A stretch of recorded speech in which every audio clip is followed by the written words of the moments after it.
শিল্পীগৰাকী হাতলৈ মাইক্ৰফোন এটা আগবঢ়াই দিবলৈ আমি অনুৰোধ জনাইছোঁ। জয় জুবিন জয় নিউক্লিয়াছ। নিউক্লিয়াছৰ সমূহ ছাত্ৰ ছাত্ৰী যুৱ যিসকল জড়িত আছে ইয়াৰ লগত সকলোকে মৰম জনাইছোঁ, শুভকামনা জনাইছোঁ। আৰু আজি এটা বিশেষ দিনত আমি মিলিত হৈছোঁ, একেলগে মই আহিছোঁ আৰু একদম ধুনীয়া সময় আমি পাৰ কৰিছোঁ একেলগে। সকলোকে মৰম জনাইছোঁ, সকলোৱে ভালকৈ পঢ়ক, ভালকৈ আগবাঢ়ি যাওক। কথা হ'ল মই এইফালে গান কৰিব লাগে, মিউজিক কৰিব লাগে, চিনেমা কৰিব লাগে, দৌৰিব লাগে, শ্ব' কৰিব লাগে, ইফালে সিফালে যাব লাগে। তোমালোকৰ লগত থকা আমি একেলগে আগবাঢ়ি যাম। মোৰো বহুত পঢ়িবলগীয়া আছে আৰু অকল তোমালোকৰ নহয়, মই এতিয়া পঢ়ি থাকোঁ। চ' পঢ়াটো important, study is the main thing.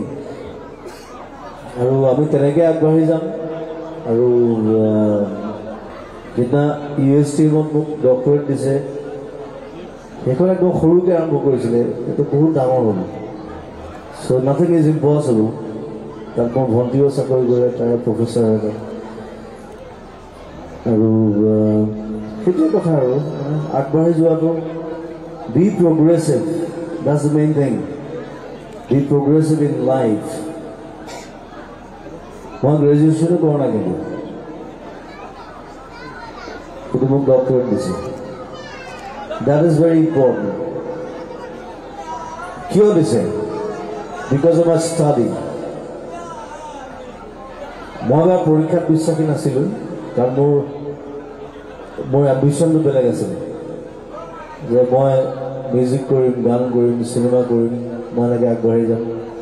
চবৰ নিজৰ নিজৰ এম্বিশ্যন থাকে, নিজৰ এম্বিশ্যনটো লৈ ভালকৈ আগবাঢ়ি গ'লে হ'ল। That is the study, that is the study of life. জীৱনটোৱে নিজে নিজে লৈ গৈ থাকিব, খালি ভাল কাম কৰিব লাগিব, কথাটো সেইটো। আৰু বেয়া কাম, বেয়া বস্তু এভইড কৰিব পাৰিব লাগিব, এইটো নিজৰ কথা। আৰু বেয়া কথাত সদায় স্পষ্টবাদী হ'ব লাগিব, মই সেইটো বিচাৰোঁ। Be brave, be brave and be blunt. যে মই এইটো বেয়া পাইছোঁ ক'ব পাৰিব লাগিব। সেইটো যিয়েই নহওক, সেইটো প্ৰাইম মিনিষ্টাৰ হওক, প্ৰেচিডেণ্ট হওক, যে মই বেয়া পাইছোঁ, বছ, তাত খতম কথা। B brave, B a ৰেম্বো।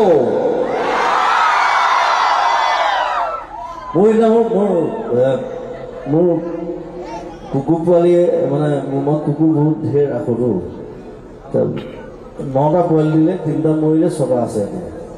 আটাইতকৈ সৰুটো মানে সি ওপৰৰ পৰা সৰু কৰিলে, ফাৰ্ষ্ট ফ্ল'ৰৰ পৰা সি বাচিলে। 2 দিন আনকনচিয়াছ দেই, চেঞ্চলেছ।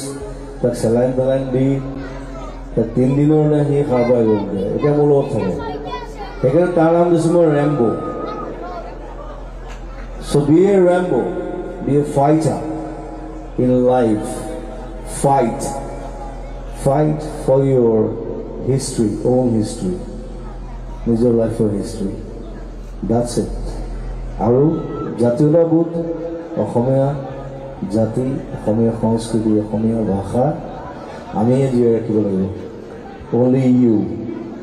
মই যিমানখিনি পাৰ কৰি আছোঁ, মোৰ 50, I'm 52 now.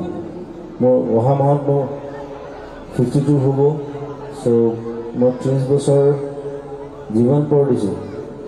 নেক্সট 30 বছৰ তোমালোকে দিব লাগিব। From nucleus academy. তাকে একেবাৰে মন নাই। I'm bored. মই এতিয়া নতুন আৰু এখন চিনেমা ষ্টাৰ্ট কৰিছোঁ, ৰৈ ৰৈ বিনালে। সেইখন লৈ মানে মোৰ ব্ৰেইনটো বেয়া হৈ আছে। এনেকৈ গান চান বেছি গোৱা নাই, এটা গান গাওঁ, 2টা গান গাওঁ, এনেকৈ নাগাওঁ বুলি ক'লোঁ। ৰেকৰ্ডিংবিলাক চলি আছে এনিৱে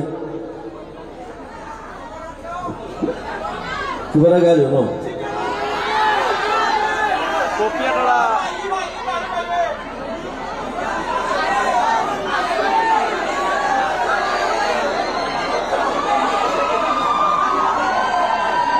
পুৰণা গান অকণমান গাই দিওঁ বেছি গান নাগাওঁ মই আকৌ যাব লাগিব মোৰ কাইলৈ আকৌ দুটামান কাম আছে আৰু দেউতাৰ অলপ গা বেয়া হৈ আছে চ' আজি মই দেউতাৰ লগত থাকিব লাগিব